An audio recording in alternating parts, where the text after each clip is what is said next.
So, welcome to a conversation that might be different than what we normally do, and it's actually really really interesting because I've had a couple of conversations recently around feminine energy, and today we're going to be talking about female leaders and how they actually can build the right mindset to go after their ambitions and actually move forward when things look difficult, move through the challenges, as we say. And for that, I have Ishoo with me today, which reached out to me some time ago. And actually, we did one recording, but then there was some technical issues. So this is our second go. So it might be even better than the first one. So thank you for coming on again, I could say. To do this really, really important conversation because we had a quite deep conversation last time, and then behind the scene, the technology just didn't do a thing. So here we are. Thank you. Thank you very much, Michael. And always glad to be back. It was a great conversation and looking forward to part two. Let's hope we can make part two like even better than part one. We'll do our best. So could you share a bit about, because you have, like, in my view, a really interesting journey from how you landed in hospitality to what you're doing now, where you're actually coaching and supporting female leaders, both in hospitality and architecture, I think it is. Over to you. Absolutely. Thank you. My journey started in the last recession. I was working as a young architect, feeling like my career was going nowhere. I started baking as I used to as a child, and I thought, why not a career in food? And I joined the hospitality industry. And with that first career perspective, after joining hospitality, I was a bit shocked by the experience there, the culture maybe. Lots of industries are busy, but then there's something about hospitality which has a lot of machismo, a lot of this martyr kind of culture where you sacrifice everything. And I saw how it was affecting my colleagues around me. And I thought either I stay and get integrated and probably it affects my health and happiness and really kills me, or I step out and I speak out about the culture in a way that it should be more sustainable than it is. And I think that was the motivation. I just couldn't, see colleagues around me struggling with finance, with their health, with their mental well-being in so many areas, and this just carrying on. So I set up Love Letters to Chefs, which is a platform to basically speak out. I didn't start with any plan. It was just I needed to speak out about how careers could be sustainable and looking at well-being, etc., etc. And this was 2015. I kind of started the platform. There were very few other organizations talking about it. And I trained as a coach in 2021, thinking that I could help people one-to-one. But what happened was that women from the industry started approaching me with leadership issues, but always dropping into the conversation their struggles with confidence.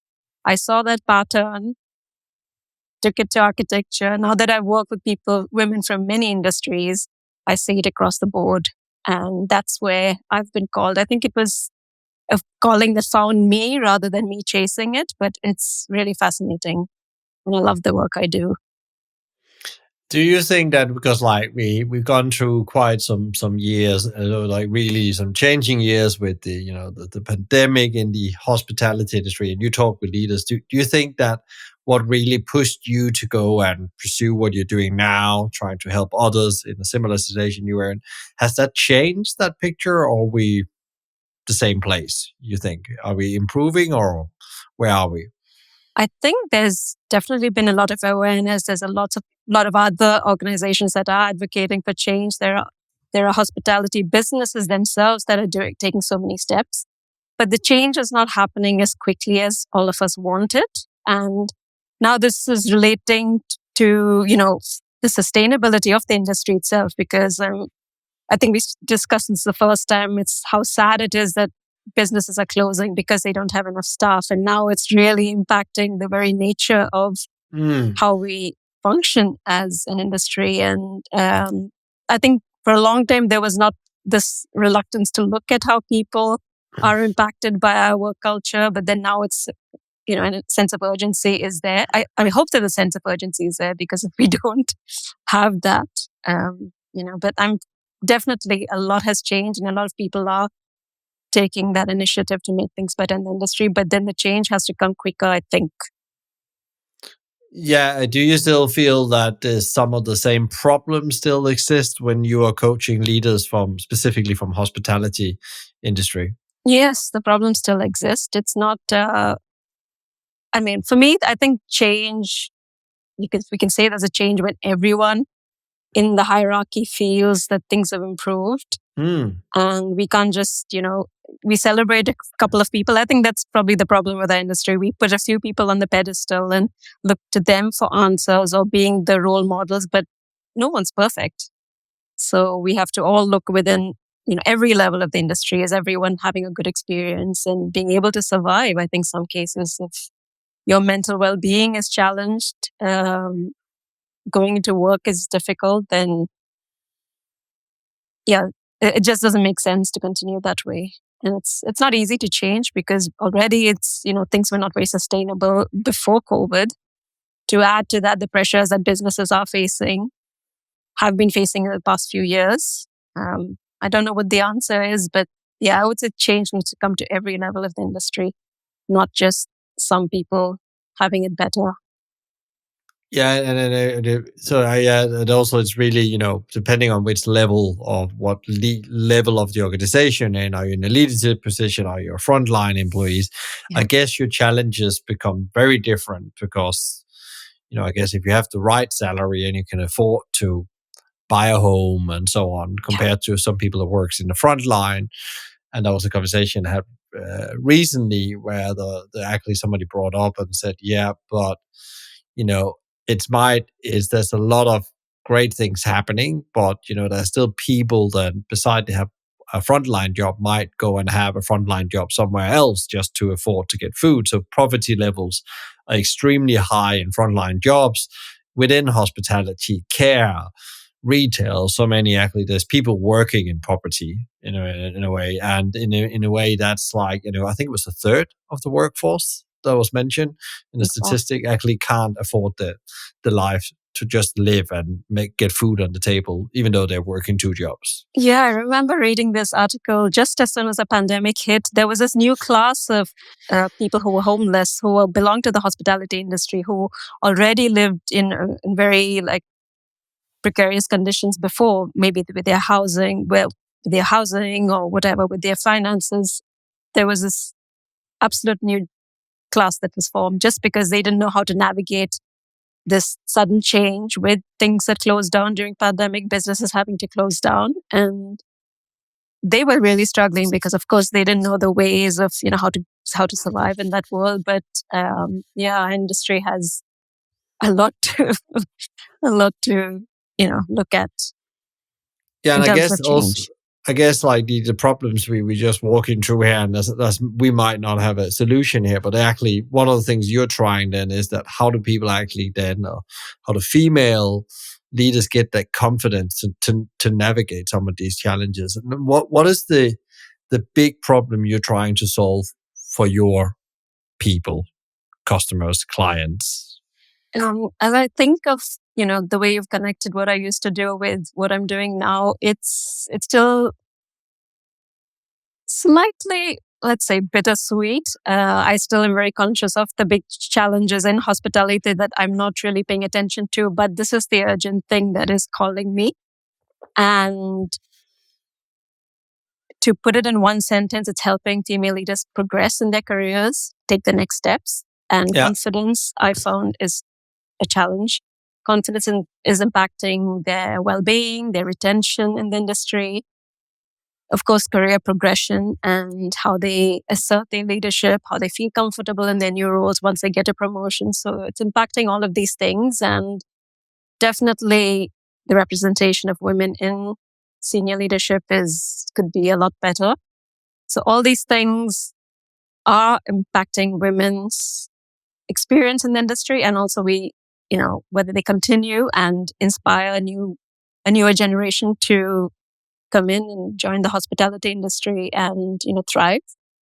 So yeah, lots of things that are created as a result of confidence. And you wouldn't think, but there are bigger impacts from this feeling less than confident or feeling challenged when you do have the opportunity that comes through.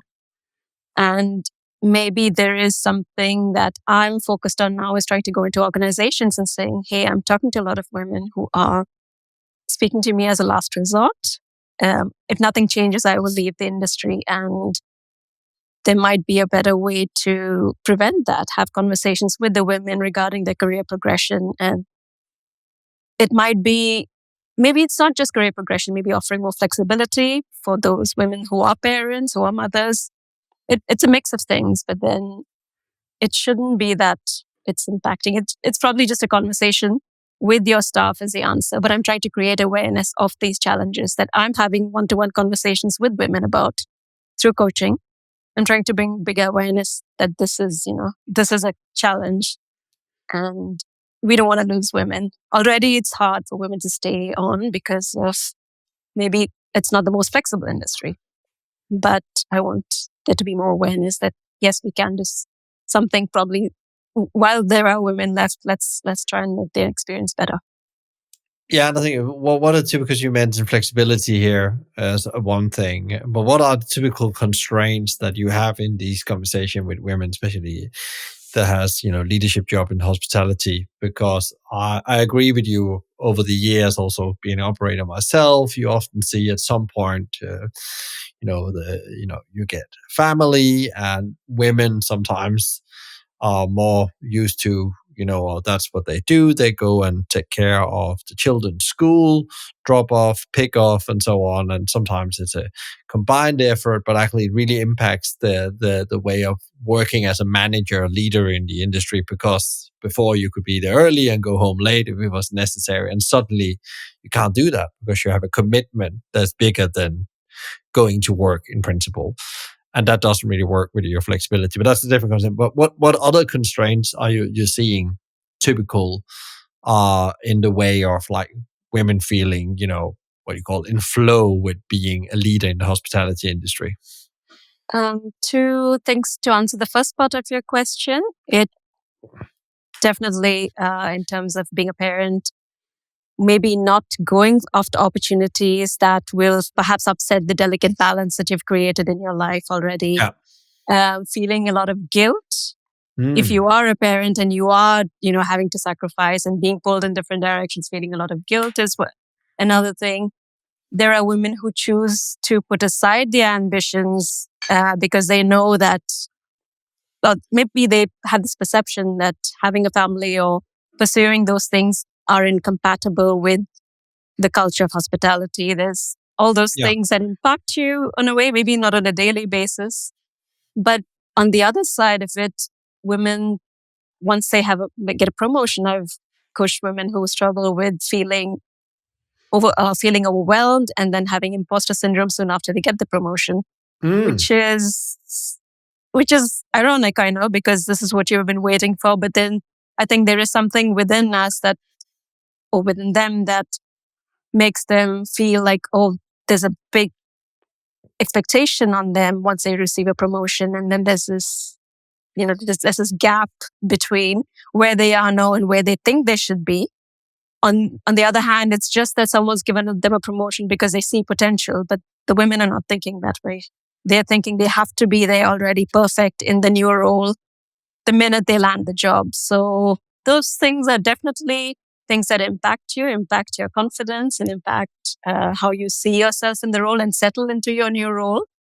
And to bring a story into the picture, I coached someone, a young woman who had recently been made, I think it was HR. It was an HR role. And she hired me as soon as she got the job. She was worried about, making the most of this opportunity.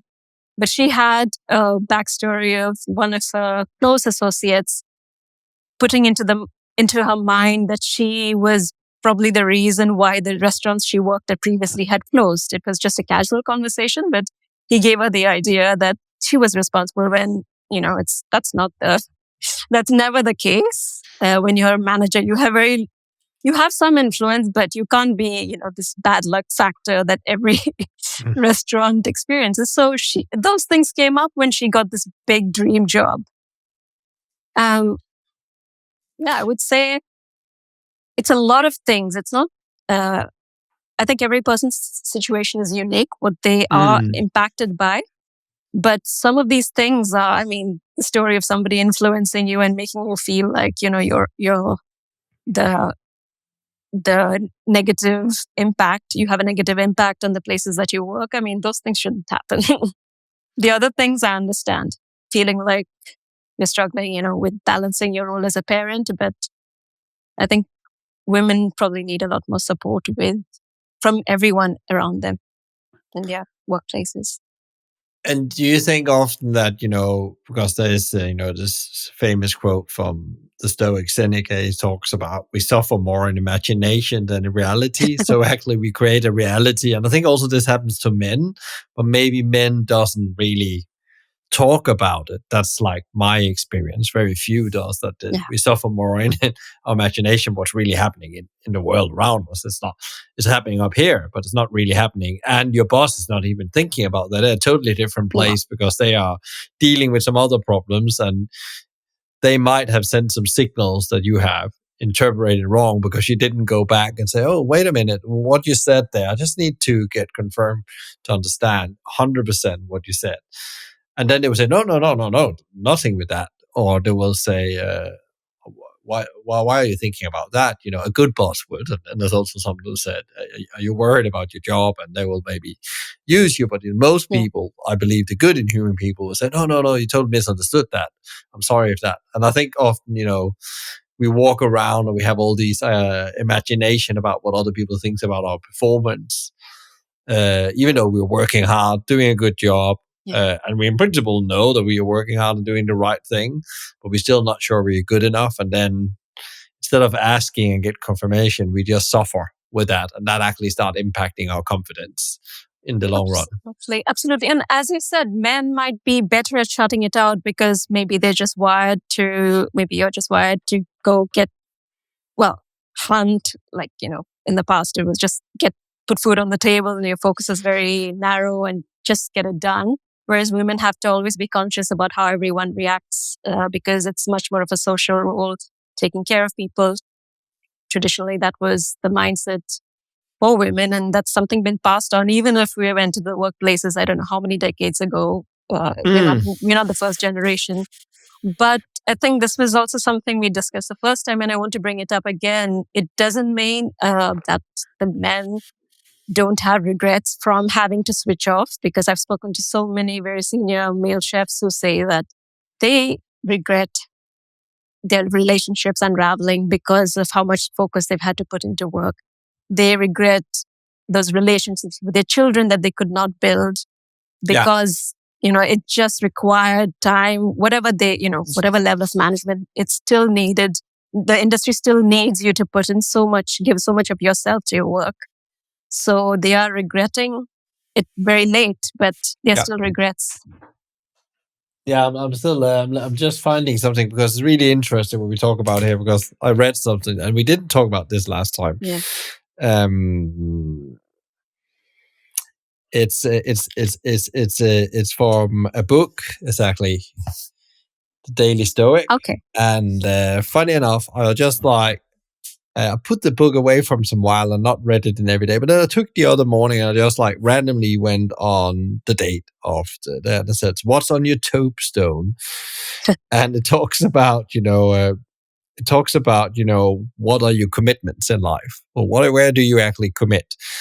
And, and it talks as further down here, I marked it actually, workaholics always make an excuse for their selfishness. Mm-hmm. The ability to work hard and long is admirable, but you are a human being, not a human doing. Work is what horses die of. Everybody should know that.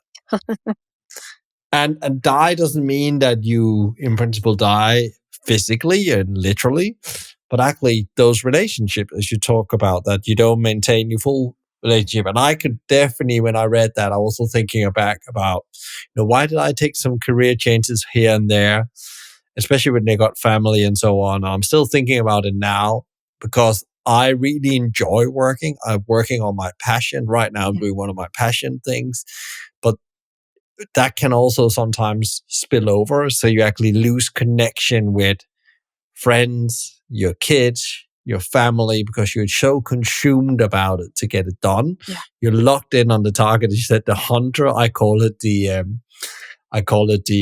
elite soldier. That's like when I'm in that mode, I'm like, just hang on a time, shutting everything out. Don't care what anyone think. I'm just gonna go and do that and fulfill my mission. And actually, in principle, it's like an addiction because and I think that happens often in hospitality because it's so all consuming, because it demands so much of you, which is beautiful in kind of way because you're trying to master the impossible art, I often say, to do hospitality really well. And I just thought what you just said, I just read, it just comes beautiful together. And I think that goes both for men and women in the industry. It is that masculine, feminine energy, right? We have both within us, and probably the masculine energy. There are so many women who lead with that. And there are women as well who go through, who can just be really focused and achieve amazing things. But yes, absolutely agree with you. There's that single focus which shuts out everything. But I don't know whether everyone, at some point you feel you are missing out on something. So even success comes with a price. Yeah. And that's principle also what it says, how much do you want to sacrifice for that success? Because also really interesting, if you talk about success in a different conversation, that success is like comes and go. Winters come, summers come, spring comes, autumn comes. Yeah. And, you have to enjoy them when they're there. And actually, if you don't sometimes slow down to enjoy when summer is there, then it's quickly going to pass. And, your kids grow up. They're so easy to reflect as the kids. Kids grow up quickly and then, oh, wow, that was those 14 years, the first 14 years where they actually want to spend time with you. And now they become teenagers and want to go and do their own thing. And your ability to build relationship from that point of view and be the hero becomes harder. It's not impossible. It's never too late, but it's really interesting. So what can we do in hospitality? Because of course, with the constraints of the business, that is so difficult right now. And if you look at it from a business context, the margin in many businesses demands of what needs to be done to, even be in the game as a business is really, really demanding. Yeah, and of course, it's easy to say, well, we just need to make the business work, but there's just some external circumstances right now, and they hopefully soon gonna become easier during this year, and hopefully we get back to a more profitable era of hospitality, which mean then we can then start to take some of the pressure off the people. But how do you manage through that in a way? Because also lots of people you talk with probably build a long career in that. It's not, and they really don't want to leave, but they just can't sustain themselves in this pressure. I'm going to say this with a word of caution, saying I've never been in the position of running a big hospitality business. So I can empathize with the pressures, but I'm going to say this as it sounds easier than done. But that same self-care, which I found, this industry is like about really throwing self-care out of the window. That same self-care, if we applied across the board, yes, it means better conditions for staff, but also it means for the owners, without having to justify so much why they have to raise the prices. I mean, people do it all the time. Businesses do it all the time, but there's so much of an explanation. At the door, there's a sign. We're sorry, we have to raise our price. We've had to raise our prices by 4% or 5%. This was, I think, the year 2022 or probably 2022 when, the energy crisis was there and businesses had to really think about how they were continuing to operate rather the same way. So much of justification about raising the prices. I mean, that's a form of self-care where you are making sure that the business is sustainable, that you can survive, have a decent life, you can support your staff. I mean, why should that require so much of an explanation? Why do we create such a situation where customers don't understand that? We have to put customers first, but why do we need to explain so much? There are, I mean, your mobile contract, every year they raise their prices in line with economic conditions, say.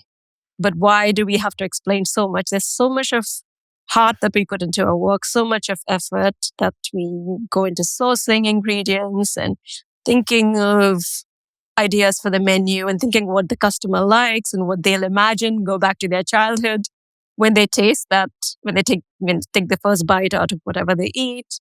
But why do we have to explain it so much? Why do we have to work so hard to convince other people that we are, I think we're doing this as a last resort.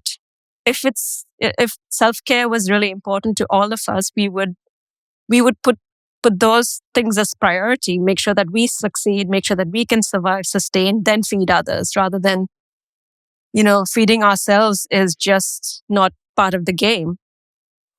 Yeah, and I think it's really interesting saying. I often, in it, when you talk about business and profitability, I often talk about we need to put the oxygen mask on ourselves before we start focusing on all the other things. Therefore, we need to start on, of course, we need to bring value to the market, and then we need to charge for that value because it has to be so good. And I think you see, some of the businesses that's really coming. Everybody has been in the deep end and everybody's working out. But in my view, there is a group of businesses that's really showing the way, and they are also charging for the services, and you're happy to go and pay the price for that.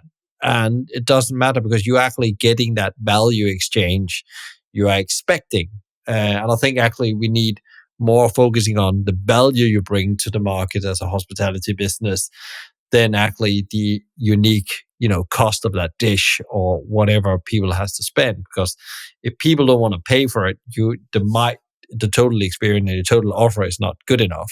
And I've been in a lot of businesses where a specific business where we tried to in principle cut price to get more customers in, and actually had the opposite view. We actually lost more customers, and we came from a reasonable high price point. And instead of saying we are taking care of a small group of customers and doing that really well, less is more, we actually started saying we want more of the wider group of customers in. And I think the one that does is really good. I think great example on a price, they're reasonable high in price. I would call it value pricing, and it's Brindisa in London. They have a group of restaurants and some wholesale business. It's expensive to go there, but when you go there, you always get an experience that's beyond. They in principle take you to Spain. They sell Spanish food, and you feel you get a journey to Spain. And that's in principle you go there for. That's probably worth something more than the average fast food kind of way. And if you want to compete on price, you maybe need to think about, does your concept actually reflect that in all aspects of it?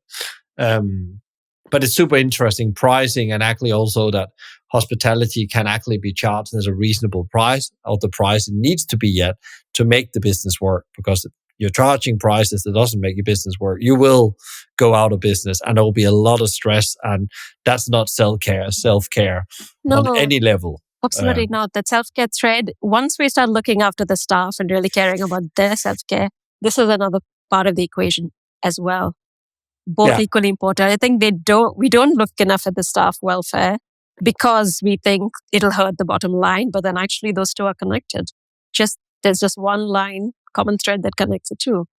We can advocate for ourselves better when self-care is, the priority, or basic care. I don't think even self-care. I mean, a lot of people who are outside the industry think we are maybe crazy to work here once they hear about, how working conditions are. But the basic minimum that we need to survive and function and enjoy what we do, we all are here because we love what we do.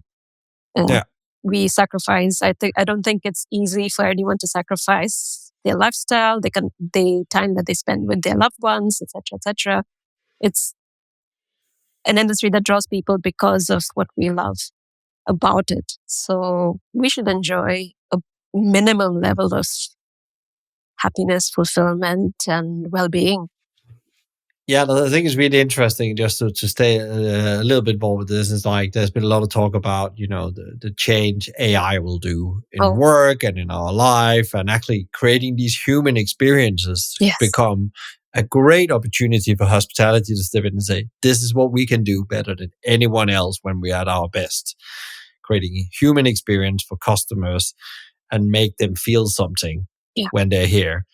Because actually a lot of us is already feeling it. We are now sitting here online. Lots of our job is at screens, and actually, there's nothing better than coming out and meeting other humans. That's actually starting to become a thing. And I think that's also where you can add something into your model, your pricing, first of all, because that trickle down on all the other things down to the bottom line, because actually you're creating an experience. And instead of you're not just selling a plate of food, you are not just fuel to people, you're actually nurturing their souls. Absolutely. Yeah, definitely agree. And that's the way to go.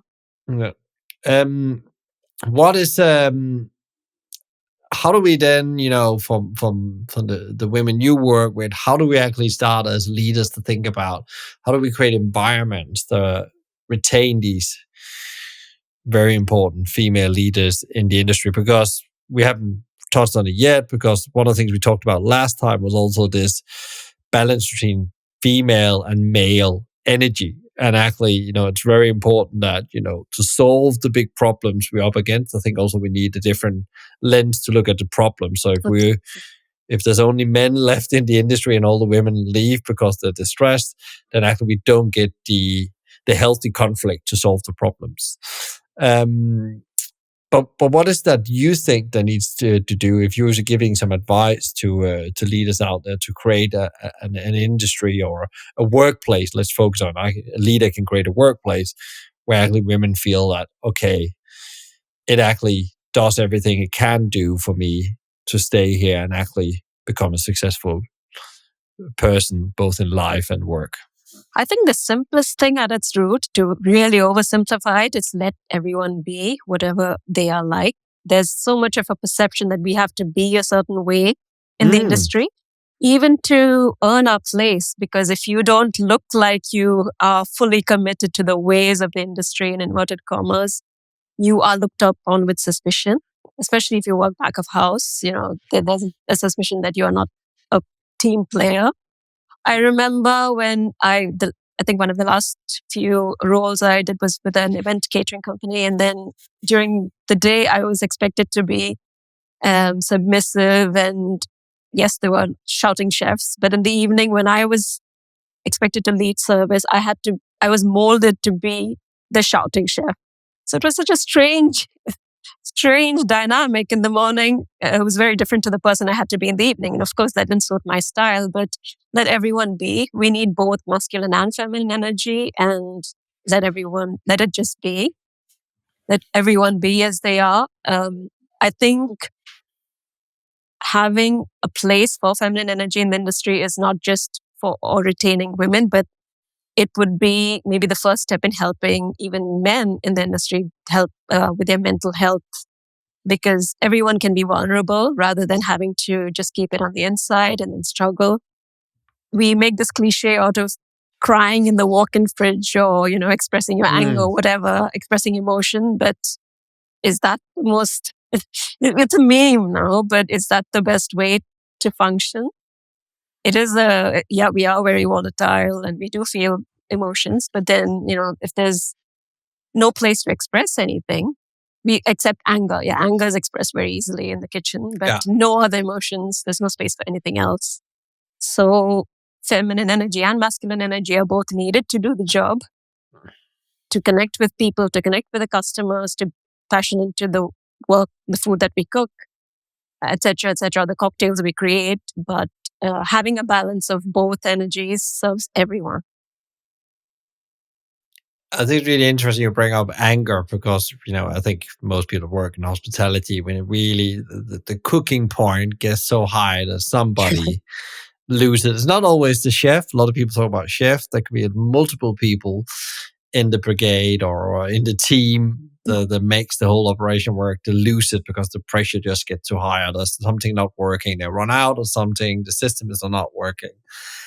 And then anger comes up, and anger is the most destroying thing for a workplace culture, and it is in a home as well. And if it's something that frustrates your children or yourself, and then it comes out in this, very productive way, and like, so how can you actually manage that anger? You actually manage that, making sure that actually the circumstances and the environment people work in works. And I talked with somebody the other day, and we talk about the emotion people were getting in work environments. So there's like lots of foundational things that doesn't work, and then it explodes. Foundational thing you expect works. So equipment, enough ingredients,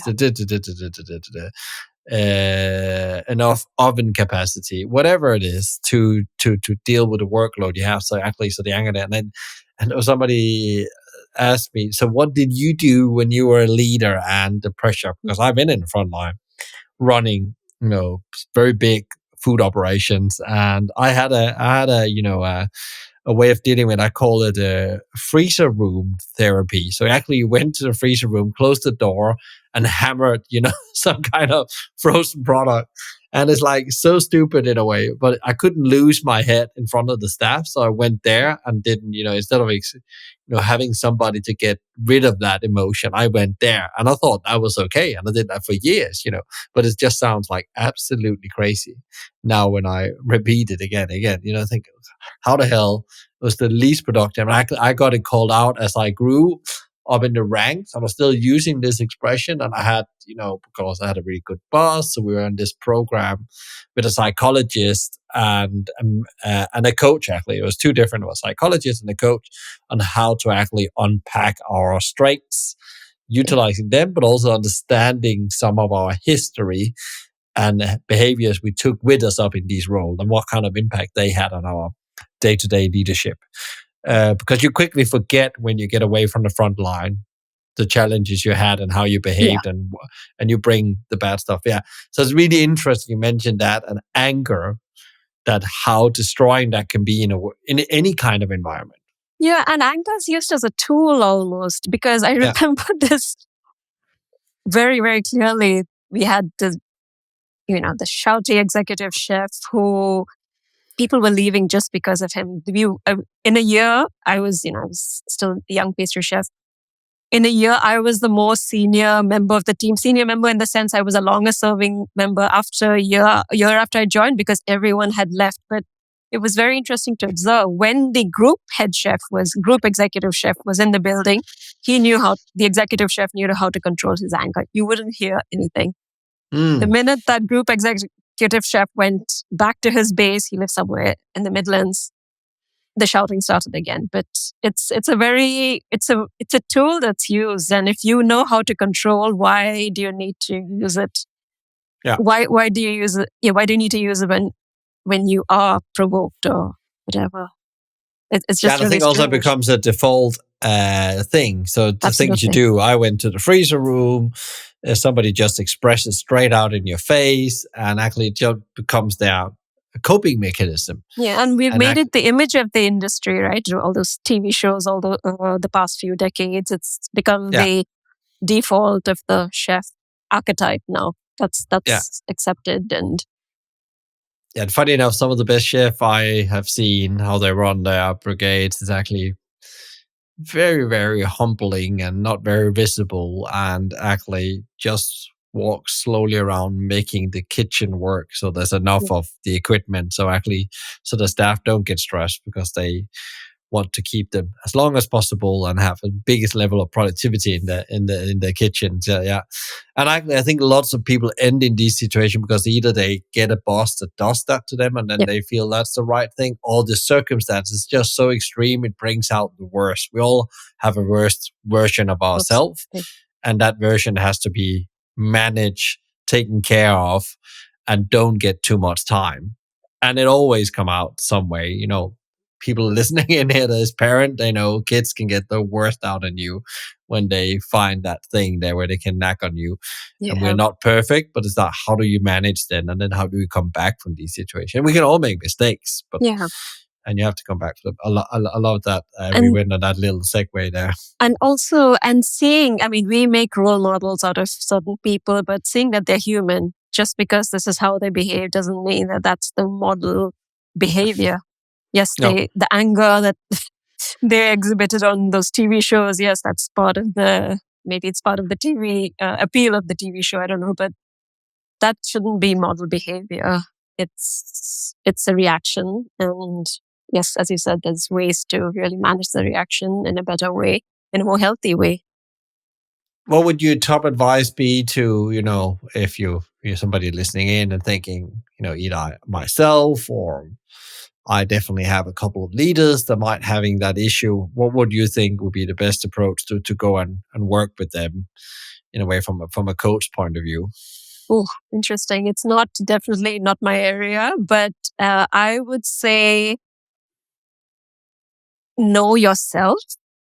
What are the things that, provoke you firstly, but what are the things that help you get back to balance? I think balance may be a good way to look at how to get everything done, whether it's an angry reaction or whatever. It's getting back to balance, a place where you can respond from your center rather than in that emotional state that you are. And what is the thing that helps you get back to that balanced state? It doesn't matter whether you are angry or you're stressed out. What is the thing that helps you get to a balanced state? Every person needs to find what that thing is for them. If it's stepping out of the kitchen like you did for a few minutes, calming down, it might be starting every day with a walk in nature. If I don't know how many chefs have the luxury to do that. Even switching off during your commute, just being in the moment rather than on your phone. It could be anything, making sure you get as much sleep as you need or can afford to after a shift. Whatever is your thing that helps you really be centered on a day-to-day basis, I think just find that thing and go to it. It's very easy to throw out tips, but then you need something to work for you in those moments, because these are really high pressure environments. So unless you find that thing that really helps you, I'm not very confident of, those 10 things. Here's 10 things to do when you feel stressed, or here's 10 things to do that when you feel angry. And I think be aware of how you are managing it. Yeah. Because right now it's just like, this is the answer. Anger's the answer. And it just becomes, just how angry can I get? Just have no control over it. Being aware of, okay, this is something that I want to change, and being aware of, okay, what situations are the ones that bring out the worst in me? Where did I respond well? What did I use to get back to center so that I could respond in that way? How can I be better prepared? How can I help my team be better prepared so we don't have this experience again? Maybe just doing very basic things like that, I think. Yeah, like an it's audit. I think it's very interesting. We all need to find our own ways. And I think often also if you have somebody in the team that gets, really angry, I think also you have a responsibility to help them sometimes, because also sometimes it's a call for help. It doesn't mean that you need to fix it, but can you put them in a context fix it? Because if they haven't been like that all the time, you also need to ask yourself, if you're the boss, is there something in that job that makes them like that? And actually it's my job actually to help them out of it, and not just say, well, they just have to, they are leaders, so they just have to fix it. I've heard that so many times, but it's your job to make sure they have the right context to work in, so thereby it becomes your problem. So ultimately all their staff resign and it just becomes worse, and then it starts to trickle down on your bottom line because of lack of sales or lack of customer service, whatever it is that starts to impact the profitability of the business. Yeah, it's lonely. Leadership is lonely. You're very right. You need somebody to check in on you. Yeah, and exactly. Creating that environment where you can receive that from somebody, it's really precious. What have been your, huge learning the last year or two being a coach? Is there like some kind of profound thing you take away? You think, okay, that's really sat with me in a way that this really has impacted me, and also the way I'm doing things as a coach going forward as you've been working with people? I think when people really get who they can be, who their potential, and I'm speaking from coaching women on confidence, seeing that change in their energy, just online, even I'm not even in person with them, seeing how they carry themselves, how just that the face light up. Seeing just an hour-long conversation can make them really see their potential and possibilities where they thought there were only obstacles. It really is worth investing time, I think, into looking at, okay, if you are not feeling confident, what is the challenge? Where does that come from? It really is worth spending the time looking into it, because once that obstacle is there, it will come again. Many layers, we go through many layers of feeling less than confident many times, but just that seeing the change in somebody is the most fulfilling thing. And I think everyone deserves to see that. And I hope whoever is responsible for supporting their team in their growth, all the managers, leaders, it doesn't even have to be, like you said, it could be somebody junior who helps someone else see their worth and appreciate what they're doing. It could be anyone, everyone in the team should be seen and heard for what they can offer, what they don't know that they can offer. That's the thing. You don't know sometimes just who you can be. And I really hope hospitality will evolve to a place where everyone gets to be seen and heard. But right now, there is this overarching culture, this overarching archetype that we have to follow. But then, we're human beings. There's no one way to be a chef. There are different ways, and everyone needs to be seen and heard so that we can be who we are. And what we have to bring to the table is really seen. It's not measured up against this ideal chef and ideal archetype. And I think that's a starting point.